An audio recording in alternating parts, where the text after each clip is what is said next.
The Douay-Rheims Bible, the book of Genesis, chapter 22. The faith and obedience of Abraham is proved in his readiness to sacrifice his son Isaac. He is stayed from the act by an angel. Former promises are renewed to him, his brother Nachor's issue. After these things God tempted Abraham, and said to him, Abraham, Abraham. And he answered, Here I am. He said to him, Take thy only begotten son Isaac, whom thou lovest, and go into the land of vision, and there thou shalt offer him for a holocaust upon one of the mountains which I will show thee. So Abraham, rising up in the night, saddled his ass, and took with him 2 young men, and Isaac his son. And when he had cut wood for the holocaust, he went his way to the place which God had commanded him.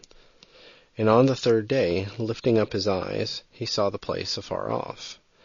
And he said to his young men, Stay you here with the ass. I and the boy will go with speed as far as yonder, and after we have worshipped, will return to you. And he took the wood for the holocaust, and laid it upon Isaac his son, and he himself carried in his hands fire and a sword.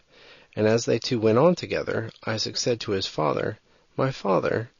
And he answered, What wilt thou, son? Behold, saith he, fire and wood. Where is the victim for the holocaust? And Abraham said, God will provide himself a victim for a holocaust, my son. So they went on together, and they came to the place which God had shown him, where he built an altar, and laid the wood in order upon it. And when he had bound Isaac his son, he laid him on the altar upon the pile of wood. And he put forth his hand, and took the sword to sacrifice his son. And behold, an angel of the Lord from heaven called to him, saying, Abraham, Abraham. And he answered, Here I am. And he said to him, Lay not thy hand upon the boy, neither do thou anything to him. Now I know that thou fearest God, and hast not spared thy only begotten son for my sake.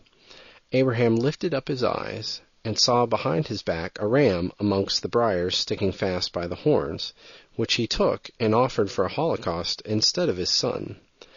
And he called the name of that place, The Lord Seeth. Whereupon even to this day it is said, In the mountain the Lord will see.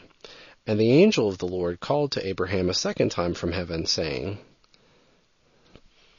By my own self I have sworn, saith the Lord, because thou hast done this thing, and hast not spared thy only begotten son for my sake, I will bless thee, and I will multiply thy seed as the stars of the heaven, and as the sand that is by the seashore. Thy seed shall possess the gates of their enemies, and in thy seed shall all the nations of the earth be blessed, because thou hast obeyed my voice. Abraham returned to his young men, and they went to Beersheba together, and he dwelt there. After these things it was told Abraham that Melchah also had borne children to Nachor his brother. Hus the firstborn, and Buz his brother, and Kemuel the father of the Syrians, and Chesed, and Esau, and Pheldes, and Jedlaph, and Batuel, of whom was born Rebekah, these 8 did Melchah bear to Nachor, Abraham's brother. And his concubine, named Romah, bore Tabi, Gaham, and Tahas, and Maacah.